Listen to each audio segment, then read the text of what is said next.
condição de enxergar, né? Então, essa palavra Deus nos deu. Quando você não pode ver com os seus olhos, olhe com os olhos da igreja. O que quer dizer isso? Quando você pensar diferente do que está escrito na doutrina ou no evangelho, continue na doutrina e no evangelho. É isso que quer dizer.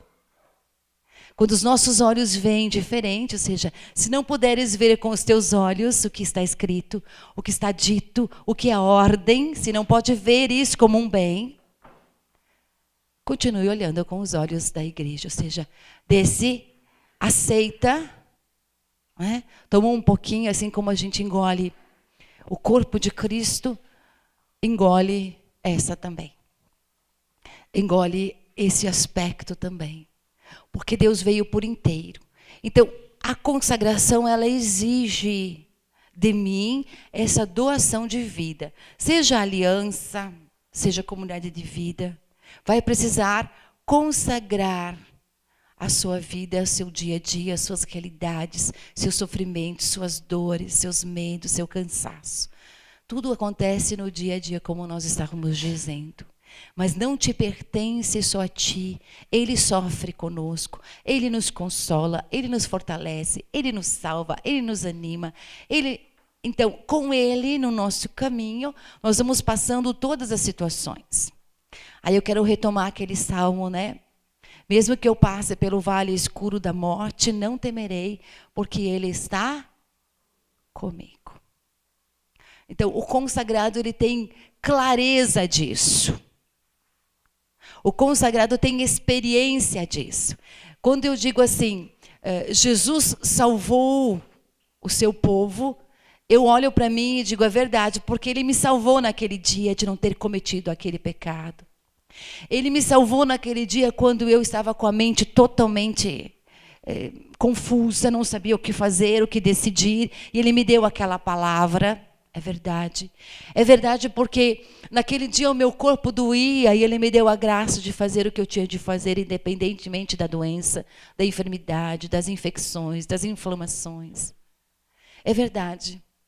Então eu não estou dizendo é verdade porque eu li. O consagrado não diz é verdade porque leu simplesmente, mas porque vai vivendo na sua carne, vai vivendo na sua história, na sua vida, o que a palavra diz. É verdade. E ele se torna um testemunho. Olha aqui.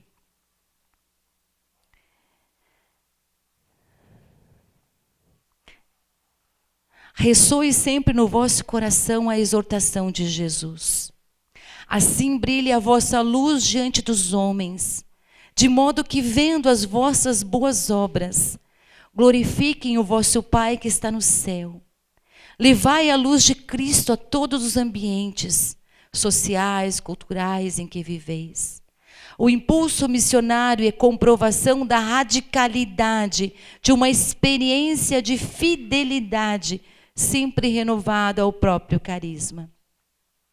O impulso missionário é comprovação, prova da radicalidade de uma experiência de fidelidade sempre renovada ao próprio carisma, que leva além de qualquer fechamento cansado e egoísta em si. Ilumina a obscuridade de um mundo transtornado pelas mensagens contraditórias das ideologias. Quem disse isso? Bento XVI. A nossa consagração, ela não é para nós mesmos, mas para ser testemunho. Não é fazer coisas, não é fazer missão que nos institui testemunho, mas nos faz testemunho a missão, ou seja, dentro de mim, a acolhida de Deus, a largueza de Deus e a altura de Deus dentro de mim é que me torna missão. Eu não faço missão, eu estou em missão. Então, quando eu estou comendo com meus irmãos, eu estou em missão. Quando eu separo a minha roupa, que eu vou tomar banho e separo a minha roupa para ir para tomar banho, para me vestir de novo, eu estou em missão. O meu andar está em missão.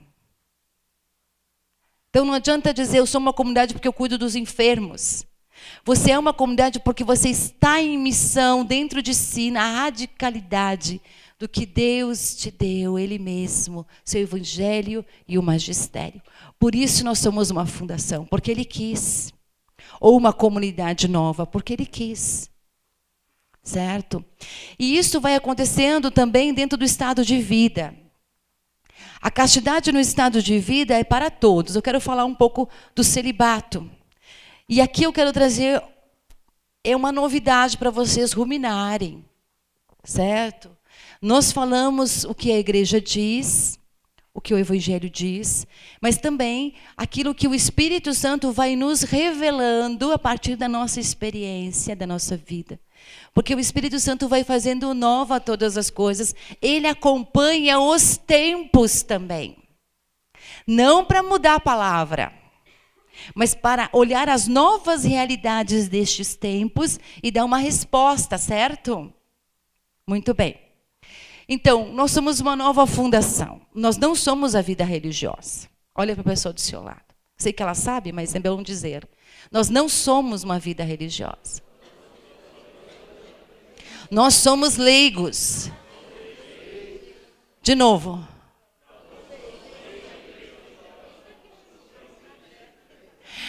Claro que eu não gosto dessa palavra leiga, mas eu sei o que ela significa. Não é aqueles que não sabem, não é aqueles que não entendem, mas aqueles que não são dados à hierarquia. Aqueles que não são da hierarquia, ou seja, que não prestam não tem esta ordem, não estamos dentro de uma ordem, no sacramento da ordem, mas estamos então como um povo de Deus, junto do sacerdote, junto do bispo, junto do papa, fazendo acontecer o reino de Deus nessa terra, na forma com que cada um é chamado. Certo? Eu fui chamada a ser oásis. Você foi chamada a ser o quê? Vamos ver.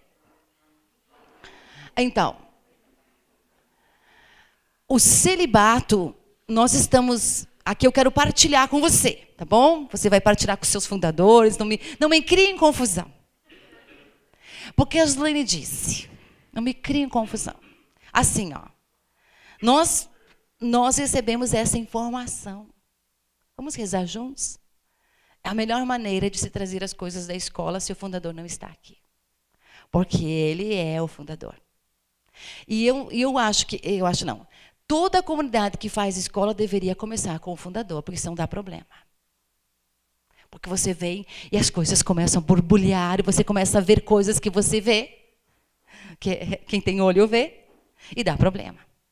Certo? Mas partilhe, aguarde, tenha paciência e convide-o. Tá bom? Então, o celibato é um termo que? Religioso. Até agora, foi um termo ou não? Termo religioso. E também um termo para o sacerdote. O postulantado é um termo o quê? O noviciado.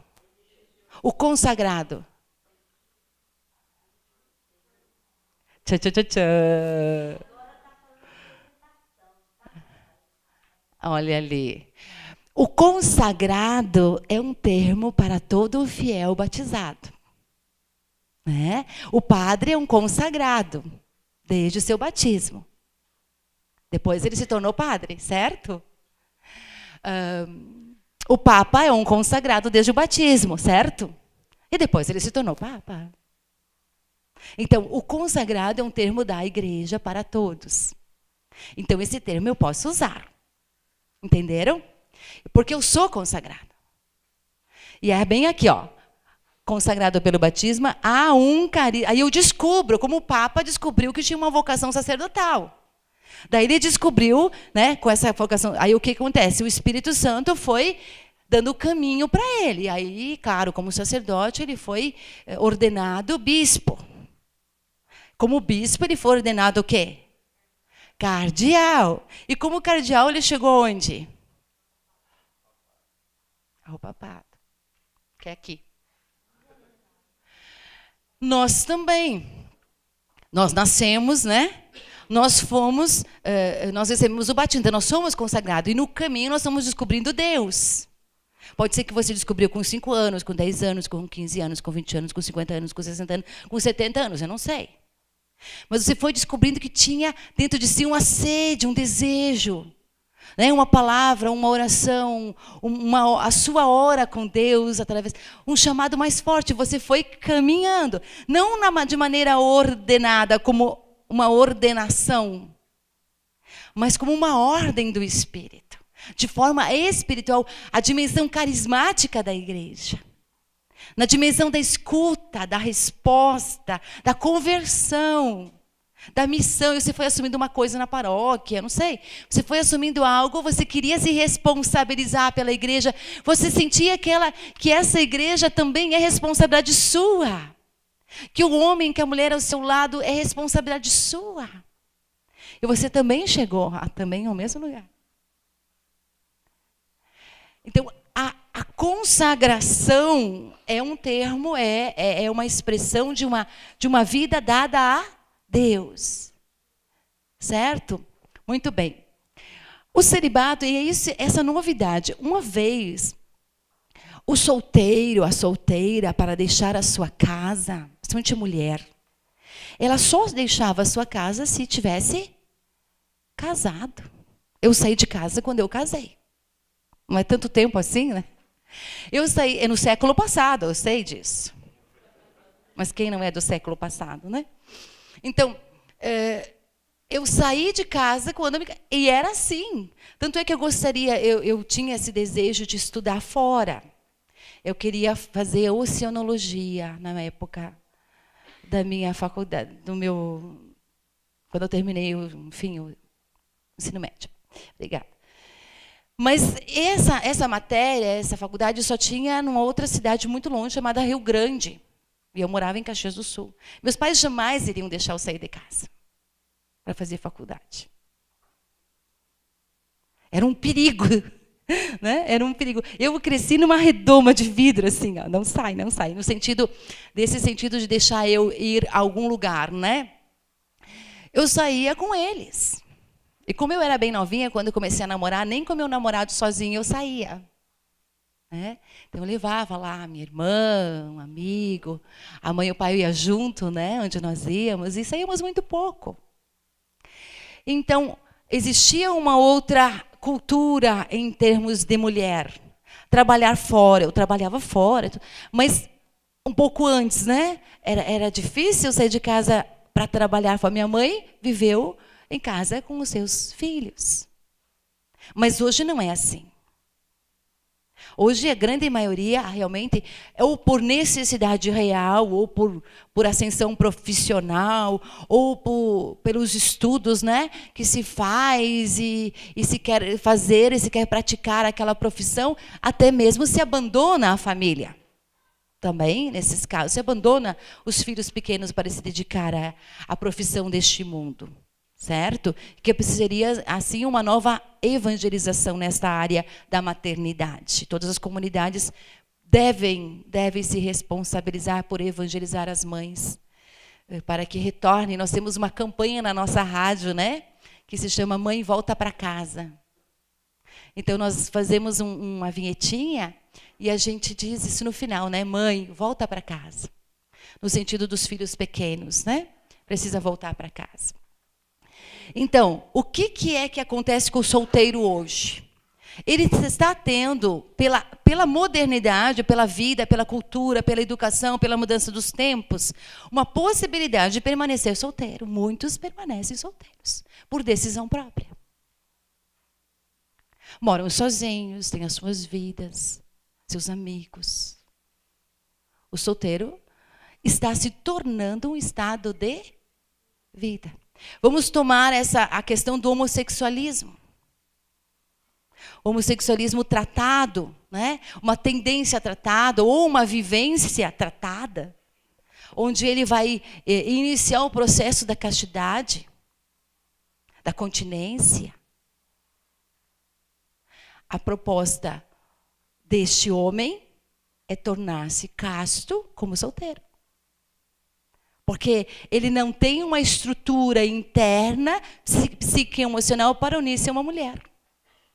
Está tão sedimentado nele aquela situação vivida e estruturada muitas vezes, que ele não tem mais condição. Entende o que eu estou falando?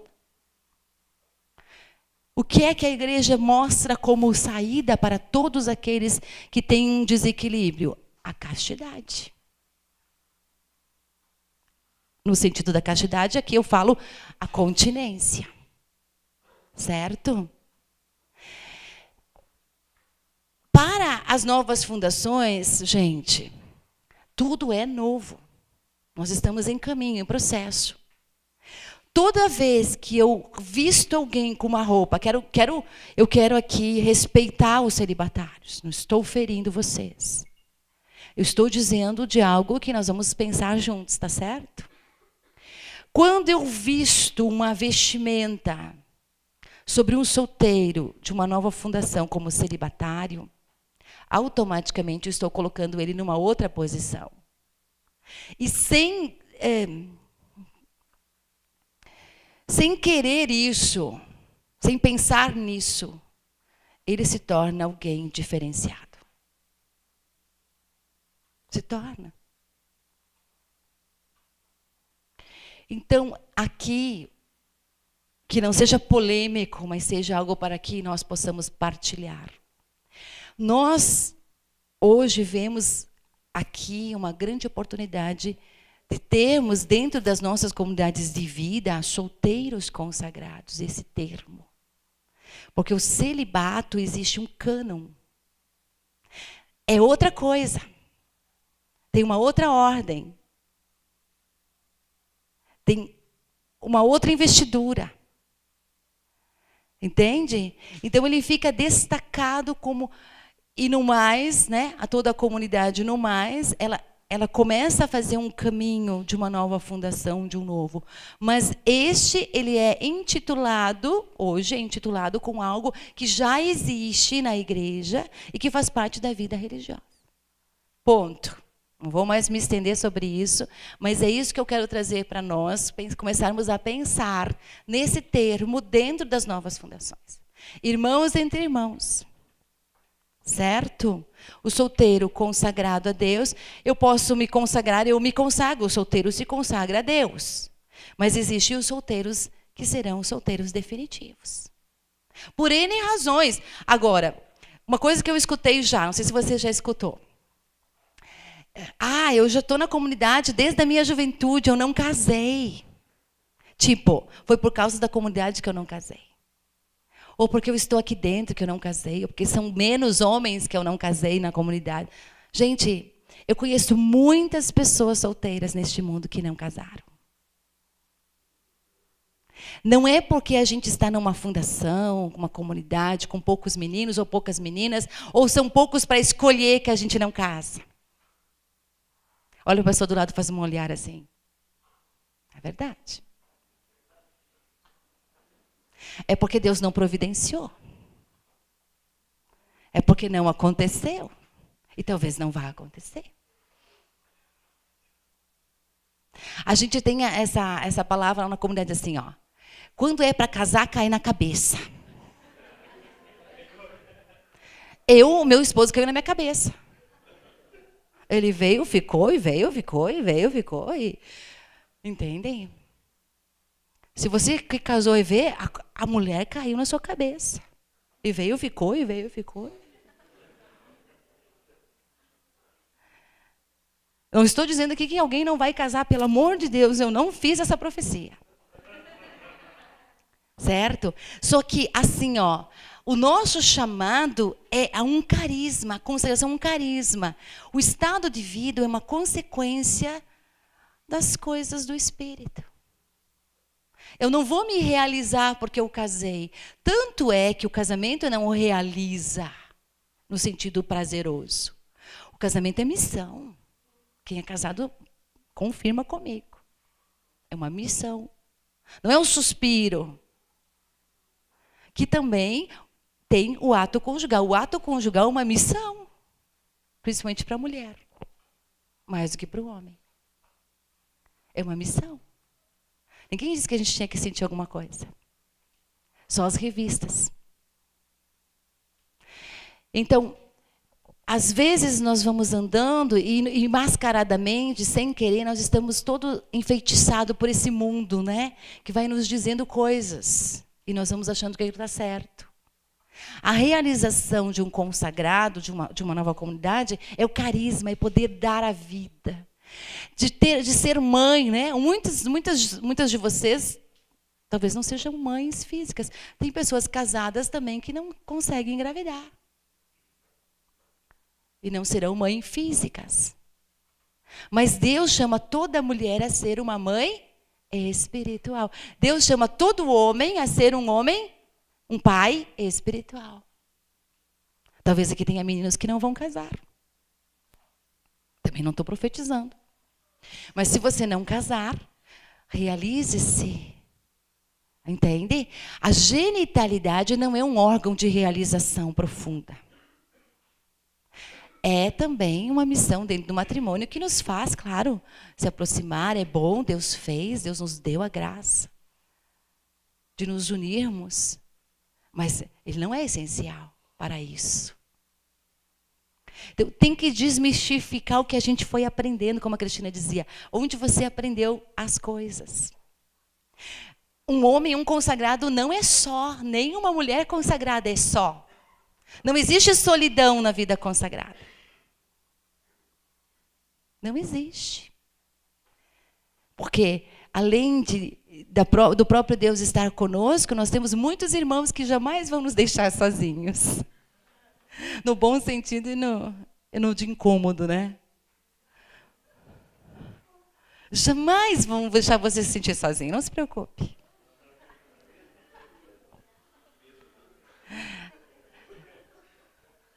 Entendem?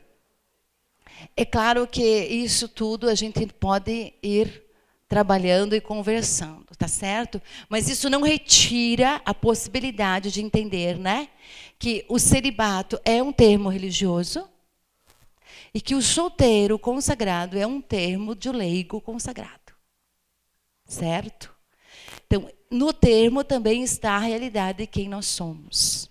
E não nos diminui ou não nos acresce em nada. O que nos diminui, mais uma vez, né, ou acresce, é a santidade que nos acresce e nos diminui é o pecado que nos diminui. Entendem? Então, a castidade é para todos, né?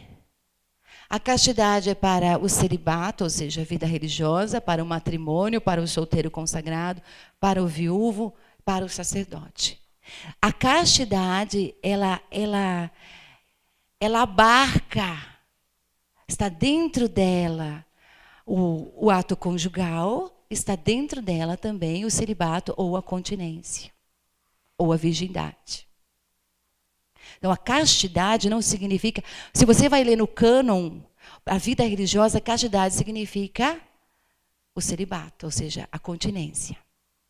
No cânon, na ordem jurídica.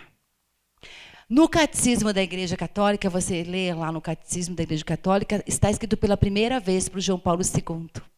A castidade conforme o nosso estado de vida. Então, ela